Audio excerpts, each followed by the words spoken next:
You want me to put that on my Tudor? Harry's wife. Online with Gabor Mate. He's gone beige. Hello, I'm hgtudor. Imagine, if you will, that you've recently had the piss royally taken out of you by a well-known adult animation series that primarily focused on the fact that you scream that you want privacy and do the very opposite. That you've been piss taken in relation to your worldwide privacy tour.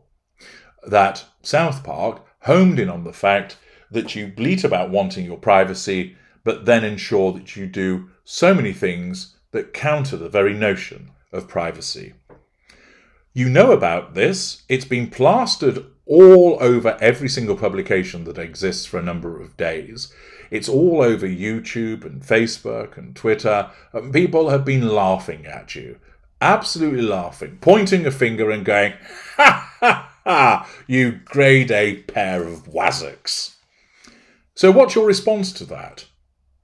Consider, maybe there's something in it and we should adjust our behaviours? Or don't agree with that, but let's just lie low and allow the heat to be taken out of this situation. Or, yeah, absolutely, they're right. Let's embrace it and show that we've got a sense of humour and then adjust behaviours accordingly. All of those might be deemed to be somewhat sensible responses to the activity. Instead, why not do this? Engage in the very behaviour for which you've had the piss taken out of you. Namely, immediately open up about your trauma, what's going on in your head and your heart, to an online international audience, all in the name of being persuaded to do so by your wife, and in terms, join her industrial beigeness. That would be fucking sensible, wouldn't it?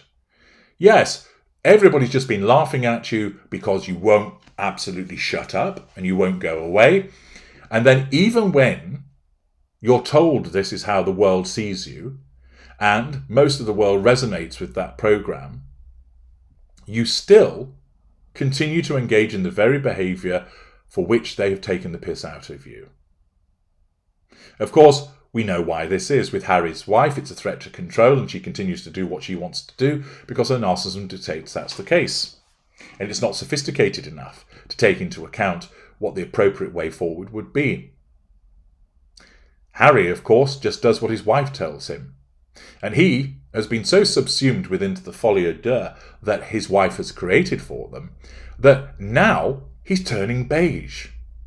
He's turning beige in terms of the word salad that he spouts and the nonsensical claptrap that we know that has been pumped into his ears by her because it's the way that she speaks.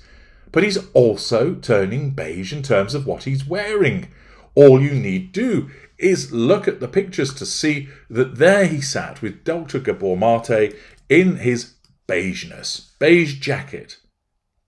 Beige t-shirt underneath.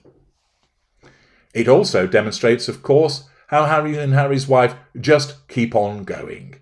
That they are the gift that keeps on giving. And that irrespective of the fact that so many people lampoon them, that so many people just shake their heads at their ridiculousness, they will not learn from it. Her, because her narcissism will not let her, and with Harry, because his wife won't let him, because he's so trapped within the way that she behaves. This industrial beigeness manifested, according to a report by the BBC that has spoken, or rather written, about his affair with Dr Gabor Mate in an article by Sean Coughlin, stating as follows. Prince Harry has said he always felt slightly different to his family, and his late mother felt the same. In an online conversation about grief, the Duke of Sussex said he feared losing memories of his mother Diana when he started therapy. It would appear, of course, that's come to happen because he seems to have forgotten the fact that she hugged him and was very affectionate towards him. He also said he made sure to smother his children with affection to avoid passing on any traumas or negative experiences from his own upbringing. What you need to do, Harry, is understand that you're trapped with a narcissist and shield your children appropriately. That's what you do, but you don't see it. His discussion was with Dr Gabor Mate, an author on trauma and addiction. The fireside conversation in California followed up themes of living with loss from his bombshell memoir, Wah. Reflecting on the public response to the work, the Duke of Sussex insisted that he was not a victim or seeking sympathy. Shows the extent to which he's been brainwashed, doesn't it? He revealed that his own reaction to the controversial book's publication was to feel incredibly free, no doubt words that his wife has told him to use. I felt a huge weight off my shoulders, he told Dr Mate, describing the book as an act of service to help others break the taboo about speaking about mental health problems.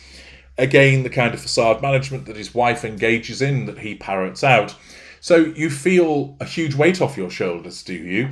In terms of you've caused further problems with your family, which remain unresolved, that you have resulted in further security risks for you and your family as a consequence of your comments about killing 25 people, that you have drawn worldwide ridicule, that you've lessened the possibility of your children having titles, that it's caused you to be kicked out of Frogmore, and that you may not be involved in the coronation.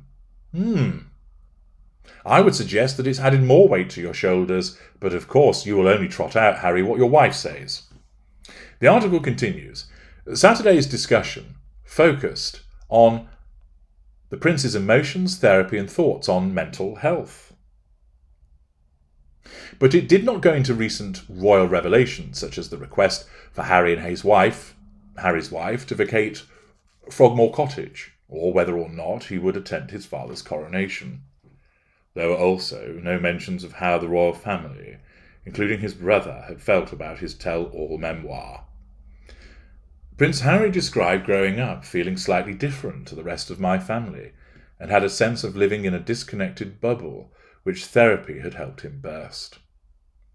In front of an international online audience, he was asked about experiencing an emotionally distant childhood. True with regard to his father, for obvious reasons, not so with regard to his mother, with a lack of hugs and demonstrations of affection.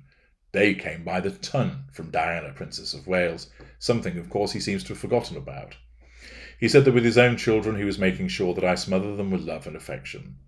As a father, I feel a huge responsibility to ensure that I don't pass on any traumas or negative experiences that I've had as a kid, he said, exhibiting his emotional empathy. He spoke repeatedly about the importance of therapy, even though it could drive a wedge between him and other relations, which is precisely, of course, why Harry's wife uses it. But he said that he wrongly feared that it would erode his feelings about his mother Diana, who died in a car crash in Paris in 1997, when Harry was aged 12. One of the things I was most scared about was losing the feeling that I had of my mum, whatever I had managed to hold on to of my mother, said Prince Harry. But he hadn't lost those feelings and had come to realise that actually she just wanted me to be happy, he told Dr Mate. The Prince spoke about being eternally grateful for his wife, Harry's wife, in changing his perspective, calling her an exceptional human being.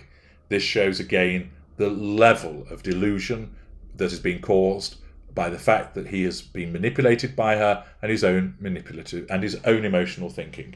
To believe that she is an exceptional human being, given the way that she has treated him, caused him to be separated from his family, that he's had no real involvement with her family, that he's become ridiculed on a regular basis, demonstrates not only a lack of understanding, but shows just how he has been swallowed up by the Duchess of Industrial Beige.